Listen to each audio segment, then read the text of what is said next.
Deborah, with her 30 years of being an entrepreneur and creating over 7 companies, knows exactly what it means to accept the mission. When you make that decision, when you accept the mission to become a solopreneur, to take yourself and your talents to market, then you embrace a life of not only unlimited possibilities, but also the unknown. It's an elixir of fear and bravery that only someone who's taken the leap really understands. On our show, Deb digs deep with her guests to highlight what you, the listener, wants to know. The stories, the whys, and the hows to navigate the journey to success. Get ready to hear from some of the most incredible mission takers from Generation Z to Boomers. So sit up, perk up, and get ready to be blown away. Now here is your host, Deborah Drummond. Welcome back to the Mission Accepted podcast show. You are, as I say every week, because you continue to blow me away. You are the best podcast audience. And honestly, you're so supportive. So we so appreciate you. We're so happy you're here. And we know that you're sharing the information because not only guests, but hey, bombard me. Keep sending me the emails. Keep telling me what it is that you want to see, what you want to hear. We have everything from Gen Z, this incredible Gen Z generation, breaking ground in the world of entrepreneurship, entrepreneurs. Some of you are like, what's entrepreneurs? And I'm like, you probably are one, or you know one. That person in your life, they're like, really? What else are you going to put on your plate? It's the creative entrepreneur. That's my new term. Hashtag creative entrepreneur. I'm going to make a t-shirt out of all of this one day, you guys, and sell them and raise the money and put it towards, I don't know, maybe a walk across Ireland or something like that. But so the creative entrepreneur who continues to add to their basket of things that they offer the world. And then of course, the gorgeous, beautiful creatives of people that are writing and singing and sculpting and arting and building. And then media, like podcast hosts, like radio hosts and TV hosts and journalists, and all of us that are self-funded and fueled on passion and authenticity, right? Isn't that really what's happening a lot in the world today of being an entrepreneur? And so you get to hear the most incredible stories. I'm so fortunate. They're like, you got to go to work today. I'm like, oh yeah, it's so tough to do this for a living and meet the coolest people. Now here's someone interesting that's coming onto the show today. Her name is Melanie Starr. So you had to know that she was going to be a success just from the given name, right? But here's a woman who's done what a lot of you have done. Many of us decide to be entrepreneurs because we get an inspiration, or somehow we go and buy a bucket of courage at the local store or whatever. And sometimes we're kind of pushed into it, or something will happen in our life that will alter what it is that we're doing, or something that, you've gone through yourself and, people need help with. That definitely came really strong through in my conversations with Melanie. I mean, I was 27 and I was taking a massage course, and I knew through the tingling in my body that I was going to do this the rest of my life. And that started off my journey. And yes, that was my inspiration but this woman has a really interesting story. She's, I would say more corporate background, gone healer. And those you don't hear a lot of those stories, yet they happen all the time because the universe is knocking on people's doors all the time. She just came to a place in her life where she had experienced enough, I guess, in her words, trauma, to take her experience and go, I can't be the only person that's done this. And now we were just talking earlier and having a little chuckle about, sorry about that. We were having a little exploration conversation about, is she a healer? Is she a coach? Can you do one without the other? And I'm going to stop talking because this is where we get to turn it over to Melanie. Melanie, they're like, who's this woman? Tell us a little bit about your background and what decided, what pushed you, decided you, inspired you to take on the mission. Okay. Well, thank you very much, Deb, for having me on your podcast. And I just appreciate it so much. It really is one of these things where the seeds were planted decades ago when I was a young woman in my 20s. And then life happened to me and kind of stopped me on that particular path I was going forward to be a yoga teacher with the idea of being an energy healer at that time. And then, I ended up pregnant, these things happen, and then got back into the public relations that I had tried to leave initially in 1993. I left my first job at an agency and had gotten into this new world of natural healing, and fell in love. Had moved from Halifax to Whistler and then Victoria. So I was immersed in this whole much more like new age kind of thing that was really bursting forth in the 90s on the West Coast, and became very involved in that. And then life kind of happened to me in terms of, having a children and getting back, like for the sake of more financial stability than just being a yoga teacher, going back into public relations, going back into consulting, and worked as a consultant with my own business. I was actually a literary publicist at the same time as I was a medical journalist and communications strategist, working mostly with Dalhousie Medical School, the Brain Repair Center, and other entities within Dalhousie Medical School, and really learned so much about health and how the body works, and especially the brain, be very interested in brain science. And then that has really carried forward in my work now. Things happen. Like I said in my little about bio, we went through incredible amounts of tragedy and trauma from 2009 to basically 2016, where my brother died of H1N1 in a very traumatizing sudden death situation. My daughter's best friend killed herself. She was only 13 years old. That sent my daughter, it was a soul-shattering event, right? Completely altered our lives. It just was like, after that. My husband at the time had developed throat cancer, but then things in our marriage were also breaking apart, and all of these pressures from all of the things that had happened. We were falling apart, I think, as individuals, as well as a couple and a family. Things, fell apart. Then my daughter developed a very severe eating disorder. It was just, so I kind of found myself back in this world, trying to help her heal. Originally, I had been trying to help myself heal in my 20s. And even in my teens, actually, I had many serious traumas happen to me. Like I got hit by a motorcycle riding my bicycle. I had some major falls, crashes, high speed catapults onto hard surfaces when I was living in Whistler. So that's what got me into the yoga teacher training and really learning therapeutic yoga. I was trying to get myself back to be able to move because I couldn't turn my neck, for example. Like I had to turn my whole body if I wanted to turn my neck. And I also met an energy healer at that time who taught me some methods. And I, for the next couple of decades, was working on myself and experienced this healing inside, the opening up of closed in spaces inside my body. So then when all of this went down and my daughter was in such a terrible state, one of our mentors encouraged me to get my own healing. I wasn't able to deal with the breakdown of my marriage at all because I was completely in, panic stations, Traumaville, dealing with this life-threatening situation with my daughter. So I started taking on, we actually did it together. We did our Reiki training together and both became Reiki masters. And I've worked on her a lot with Reiki. And that was really, Reiki has been even more impactful to me than yoga. I was surprised by that, but it completely opened me up to my light body and what that means to be connected to the light, and a whole new level of comprehension of myself as a divine being that I was getting hints of it with yoga, but not the same kind of like deep recognition and realization that I was experiencing with Reiki. And that also took me into EFT.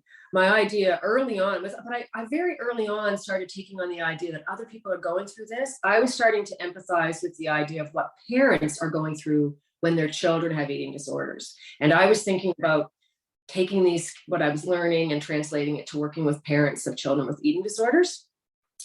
And I did do a little bit of that work, and I expect that at some point in time I'll go back to it. But then I also was realizing I needed to deal, she got past the scariest part of all of that.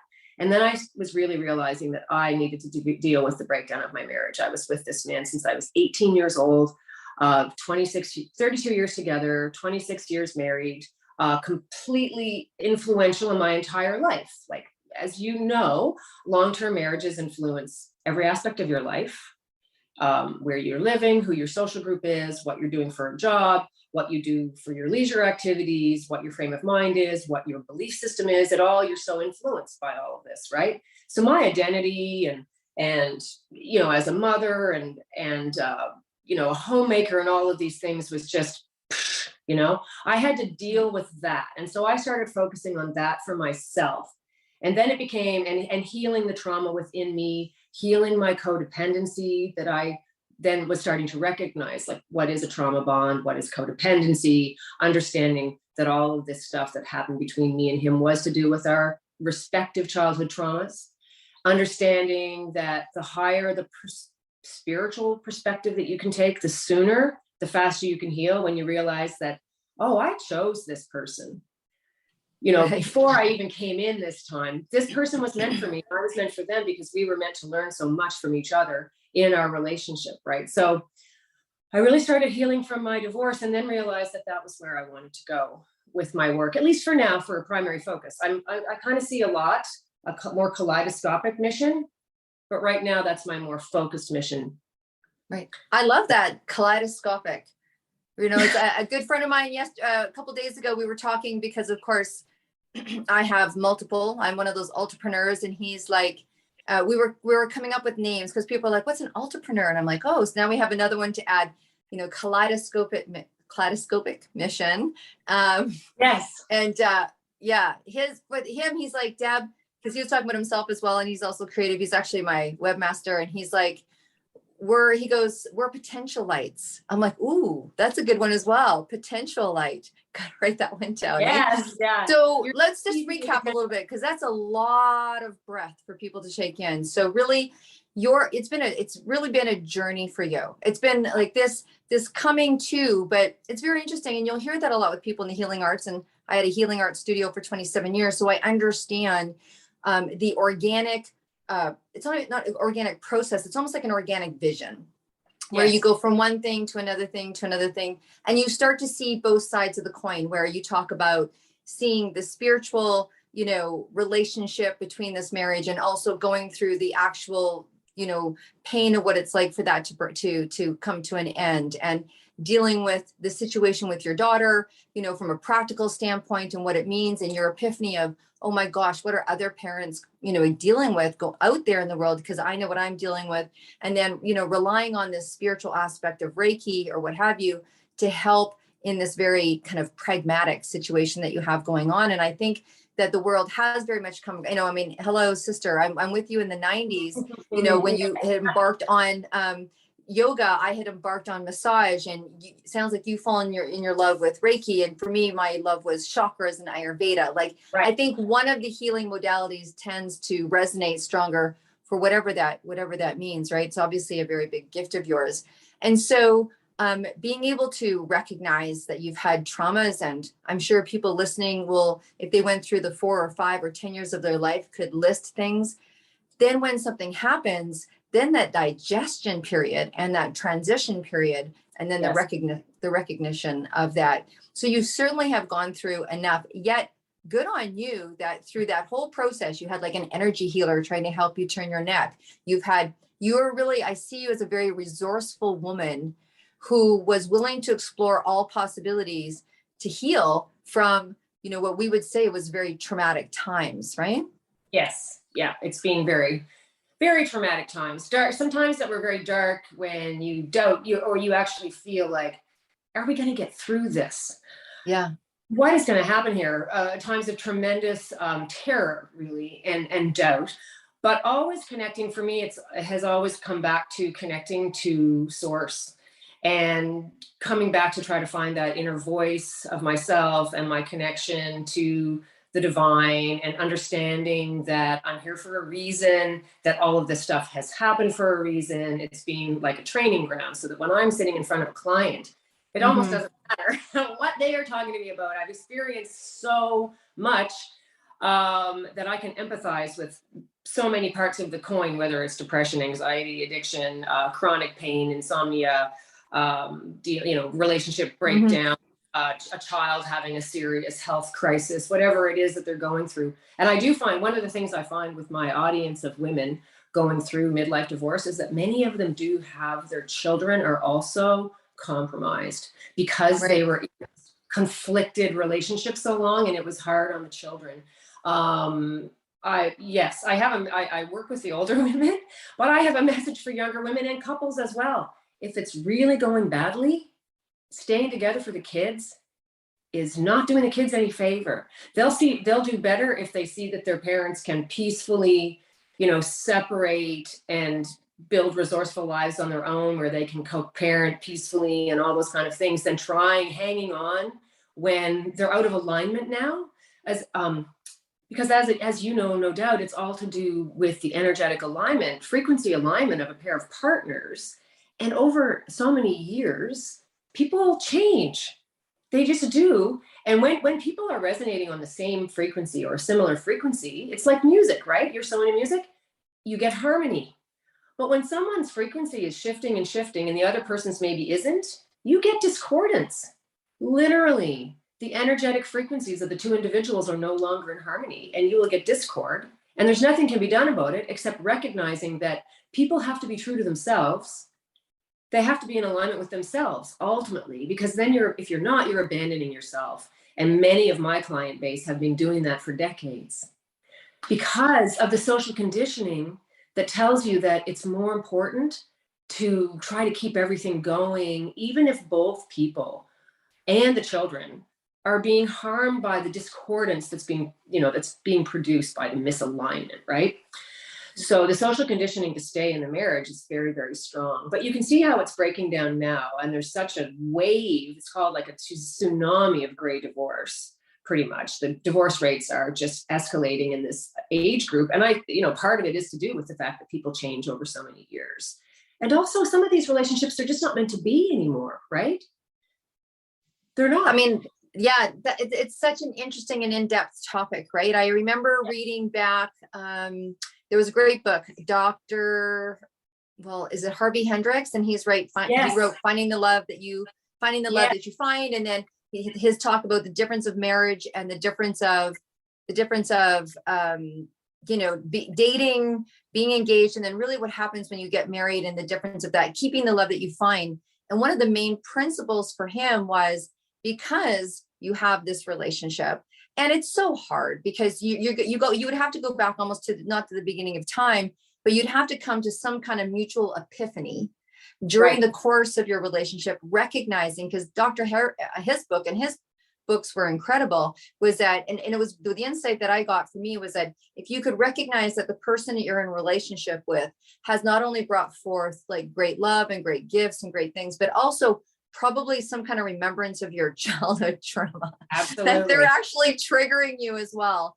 And if you can recognize that the things and that person is actually setting off bells and whistles for you, and you can go get some help on those bells and whistles, or that person recognizes that you are also bringing up things for them. Sometimes, it's interesting because in business, as we move up to different levels of success, or we go sideways, or we make a different decision, or I remember when I went from one industry to another industry, the people that were in my industry before, we were kind of a bit of a family. They're like, oh, so you think you're, better now? Or I'm like, no, I'm just changing industries. Like, don't be so heartbroken. You got my phone number, right? But as we make changes, sometimes the people around us don't like that. And they act in the strangest ways. And a lot of times it'll come out as jealousy or what have you. Those are a little easier to recognize. But so we recognize it in our world around us, but when it's actually happening in the interrelationship and in the encasings of our heart, it's difficult, I think, because both people have to recognize that there's work to do, because we're triggering things off for each other. So say you are going off into a different arena, and you would call that an alignment. That other person might be feeling left out, abandoned. It might trigger their abandonment. It might trigger their loss. Their dad left when they were young. They were adopted. I mean, oh my gosh, right? Their best friend, was their best friend and then went off with some other group at grade 8, or, their best friend moved when they were young and it made an impression. Oh my gosh, the bucket is full, right? But unless that person recognizes that they're in some kind of trauma due to your kind of maybe expansion, that's also a place where discord happens. And it takes a really high level consciousness of people to go, maybe there's something going on here, and continue to heal, much like you did with your physical body. It's like, I say to people, if you have something wrong with your body and you're in physio, you're not going for 3 weeks, you're probably going for 3 months. But for both people in relationship to go, we've got 3 months or 6 months of work to do to try to at least respect each other's places where they're going now, and to try to keep some kind of formula to stay together if meant to be. And like you said, many times and people don't understand. and it's not always. And you hit the nail on the head when you were talking about it takes a certain level of consciousness to be able to understand that your triggers, that to stop avoiding the things that trigger you because you don't want to be triggered, to understanding that the things that trigger you are like doorways to healing. Because if you can learn how to be calm and safe and to work through, like any opportunity that you're facing a trigger is an opportunity to heal that issue. Yeah. It's something that's come up for healing. But you know, that's not necessarily a common perspective. People have a ways to go before they get there. And that's part of what I feel my mission is as well. I have this sort of two-part mission. It feels quite a sacred mission to me. I've literally fallen into it in some ways, but I also feel it's being handed to me and that my life has been guiding me this way to be learning how to heal myself. I am a woman who likes to teach people to fish rather than give them a fish. So I'm a teacher as well, right? As a coach. Yes. I'm a teacher and a mentor too. I love to teach. I love to teach people the technologies that they can use to help themselves heal. And in the process, I'm also trying to help them raise their consciousness level. As you know, Einstein said, we can't solve our problems at the level of consciousness that the problems were created. You have to get to a higher level of consciousness to be able to solve problems. And this includes problems in relationships between individuals, and then relationships, say, between governments and populations, across nations, communities, men and women. There's so much duality dividing us right now across so many spheres that we need this raise overall planetarily for people to start to recognize that we are all the same. We are all one. There is no separation between me and anybody else on the planet or any plant, animal, you know, rock. We're all part of it. We're only as strong as our weakest member. And we can't continue this kind of pillaging of the earth and basically the top 1% running away with everything and leaving everybody else in this, you know, state. There needs to be some overall like raising of consciousness, and it can only happen by individuals. We cannot have a healthy society composed of unhealthy individuals, right? True. You have to have healthy individuals to have a healthy society. And so this is where, I mean, I know that seems rather grand, but it does happen one person at a time. Oh, absolutely. I mean, you know, you're talking to a group of people that have been listening that are exactly that. I mean, I think that's where that, you know, part of the creative period is recognizing similarities and recognizing differences, even in what you were talking about before in terms of relationships and the work that you do. Some are meant to heal, some are meant to elevate, and some are meant to separate. And I think being in the okayness of that, whatever that looks like, whether it's the work you need to do or the pain that you need to go through, and recognizing that, yes, we all are. And I think, you know, it sounds very Hallmark, sounds very, you know, cards, but it doesn't. It's like, you know, when you say that it's one person at a time, one, it reminds me of one of the industries that I in, that is the philosophy of how we build our business. But the other one, the first name that popped into my head, maybe because I'm so absorbed in music, is Bob Geldof. And when you think when they got together and sung We Are the World, I don't think anyone that was around from that generation would forget the impact. I mean, I can still hear that song today, you know, and if you're too young to understand what it is, get yourself on YouTube and go Google We Are the World and encapsulate that feeling. I think for me, it was one of the times where I really got to see, because we didn't have the internet, you know what I mean? Like we didn't have the internet we have today. We didn't have the technology to be able to talk to people all over the world, even in small tribes in Kenya. You know, I was talking to a woman that's in a very small tribe in Africa, you know, in Jamaica. We just didn't have that technology, and we didn't have a sense of the world, I think, until, you know, a lot of times artists or creatives or people that are movers or teachers actually started flying to places and teaching and people going and learning, and the whole, you know, all of that good stuff happening with your teacher. So, you know, it's those plane, trains, and automobiles. And now we do come from a world, and I think people can encapsulate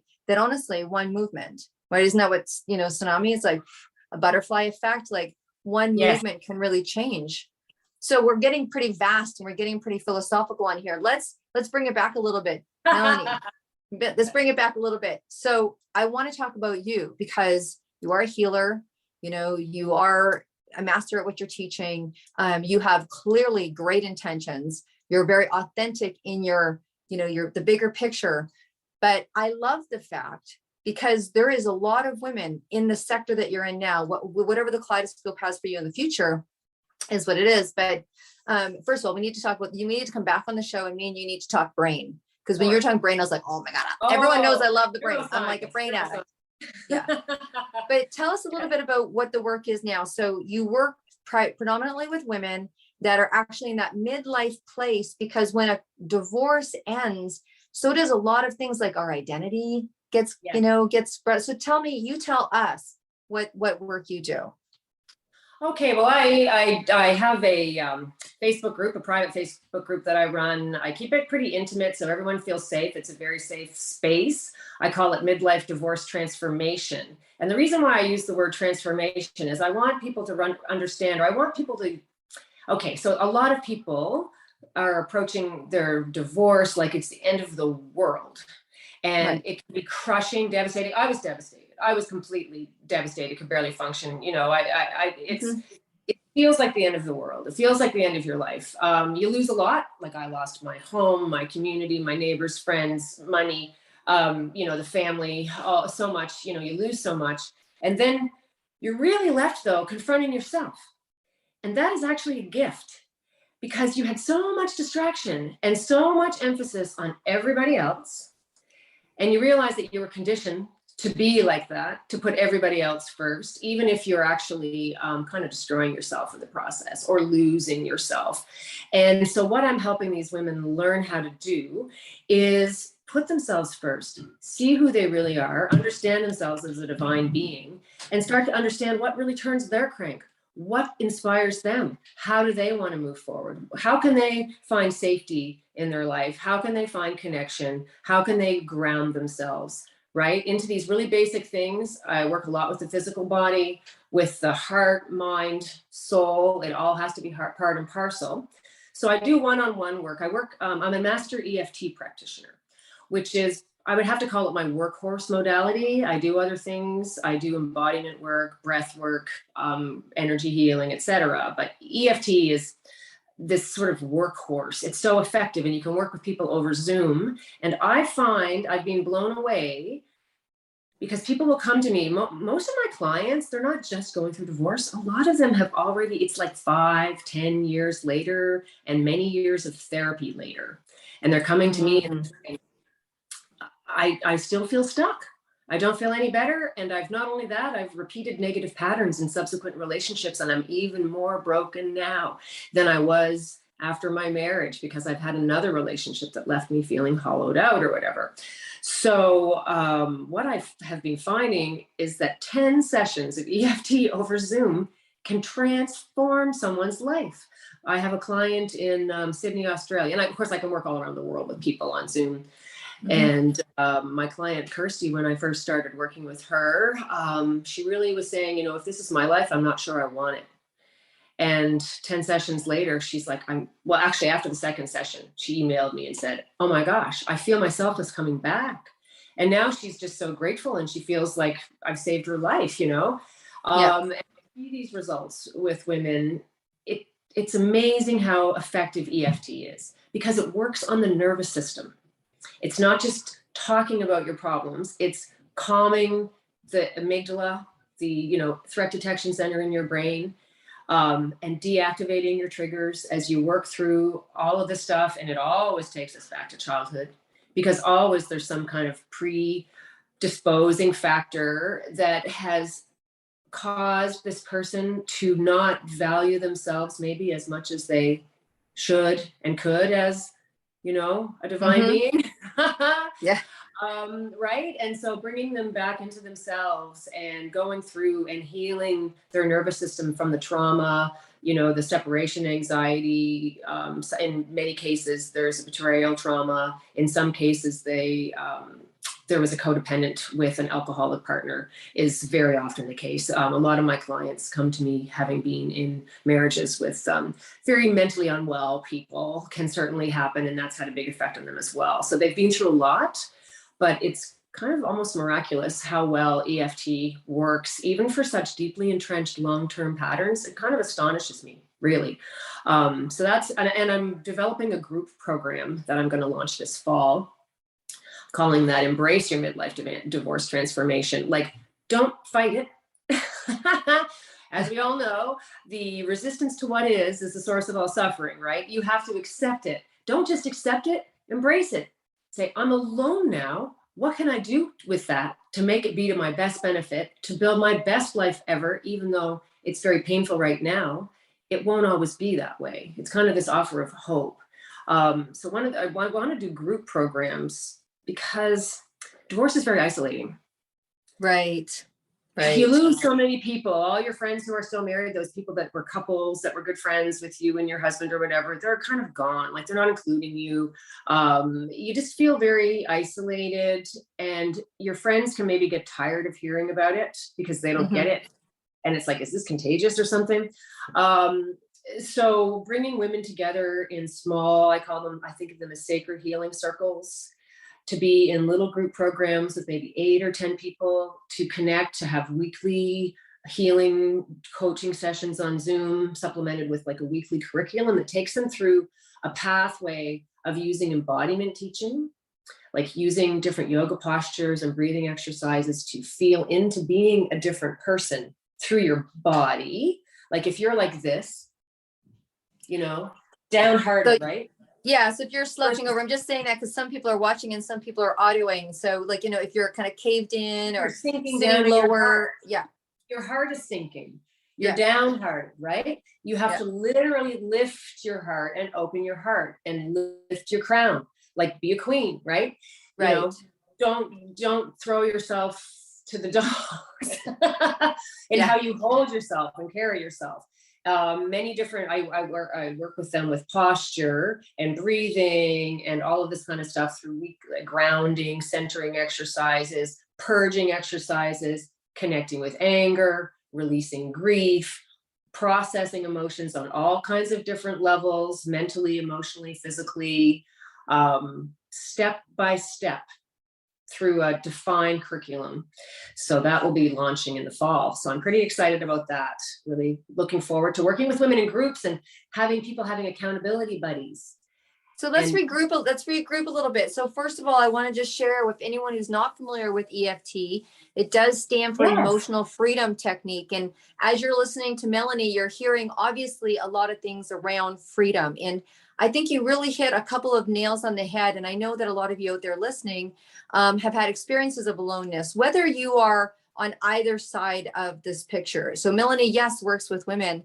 And then but we also know that divorce is difficult for both people in its own right. And it does, you lose a sense of identity, and couples don't really know what to do. And like you said, they think it's contagious and they don't know what to do and they don't know how to articulate it. And they don't want to invite you to events because they don't want you to feel alone, and they don't want to, and everybody doesn't really know exactly what to do. And yet there is a sense of aloneness because now you are what you thought was a couple and now alone. But some of the things that you said, I'd love to highlight because obviously we want people to reach out to you, and I'm sure that they will. But let's talk about some things someone could do today. You know what I mean? That you talked about. I loved how you talked about changing the posture of the body. I mean, whether it's success in life or success in love or self-esteem as success or business, we always hear about, change your state. And when you talk about standing prouder and having your heart, because when we are heartbroken, we tend to concave, like you say, and kind of keep things low and keep ourselves low and keep our curtains kind of closed more and stay in the house. And that caving can be very healing, but also at a certain point, it's just really kind of standing and opening up your heart. So any kind of movement, like you were talking about, breathing, what are some other tips that people can do till they can literally get into a relationship with you or into the group? Like what are some of the things that you tell people to do in the immediate that can help them feel like they're going to be okay? One of the most important things to do is to get out in nature. Okay. It's been my go-to to get out in the woods or to the ocean or the mountains, whatever you have available to you. If all you have is a city park, get to the city park. Get your feet on the ground, take your shoes off, put them on the earth, right? Get your feet in direct contact with the earth and feel your connection to the earth. right? Understand that Right. it supports you, that you're there, you're here, you're on the earth, and you're fundamentally okay. And if you can lie yourself down on your back or belly on the earth, so much the better.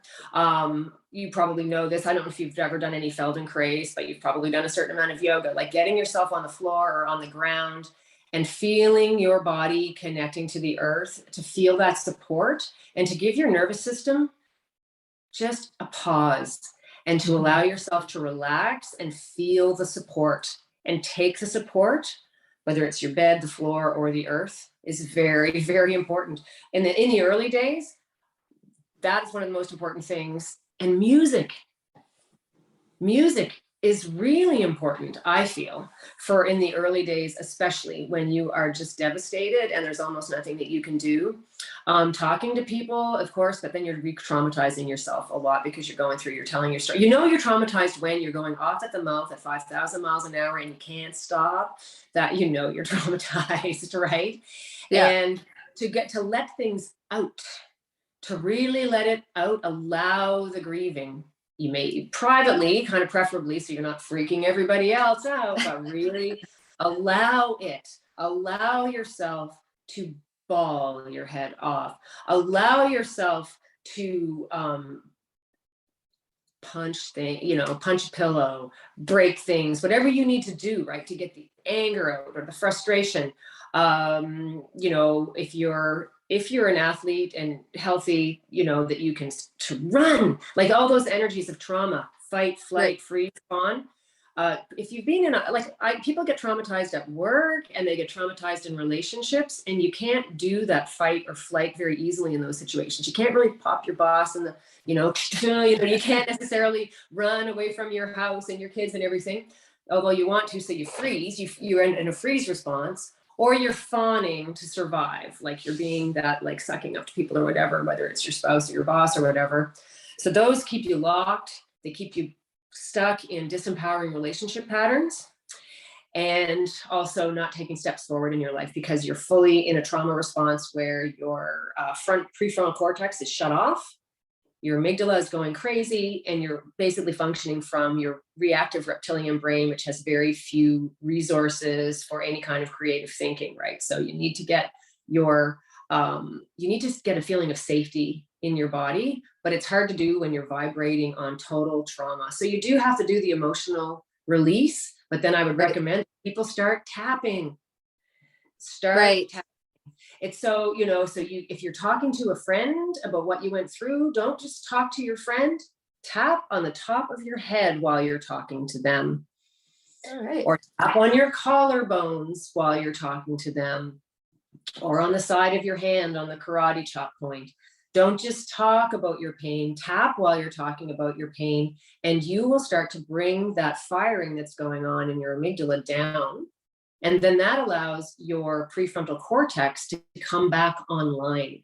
And then you can think again. Then you can have creative solutions again. And you can think of what your next step is. And you may even have the resources to take it. As long as you're trapped in a trauma response, you're frozen, right? Can't move. Tap a little bit, and then you can move. Even if it's just to get up off the sofa. Right. Yeah. Right. I mean, we've all been there. And so here's two things I wanted to, before we kind of wrap up today. So when you're telling people to tap on the top of their head and on their collarbone and on the side of their hand, any of those will actually bring people kind of back and out of trigger response, it sounds like, into being able to make a kind of a next step decision, or at least bring them back out of trigger, out of that trigger response. If you're working with a professional on your own, tapping is great to do on your own, and you can use it for like acute circumstances of extreme stress to help you get through the day, or like I'm feeling nervous about a job interview, or I'm feeling nervous about going on a date or meeting a potential landlord, or whatever it is that you're doing this week, or a court date or something. I teach my ladies to, squeeze the nail bed on their thumb under the table at the lawyer's office and breathe deeply to stay calm while they're dealing with stressful situations. To really do the deep healing, it does require professional help, I believe, but as a self-help tool, very, very powerful. You probably won't be able to take yourself to the deepest layers of, the peeling the onion to get to the Right. core root issues. Because when I'm working with people, we start working with the saboteur that's driving these self-sabotage behavior patterns. We start working with the inner child whose panicked responses are keeping people stuck. We go back to all of that stuff. We go really, really deep and start reprogramming. Some people call it matrix reprogramming. Start reprogramming how they're feeling power in their bodies to do with experiences that they had in their lives that were very disempowering. We start returning people's personal power back to them. That requires some professional assistance, but not necessarily a lot. People don't have to be in EFT for years. Right.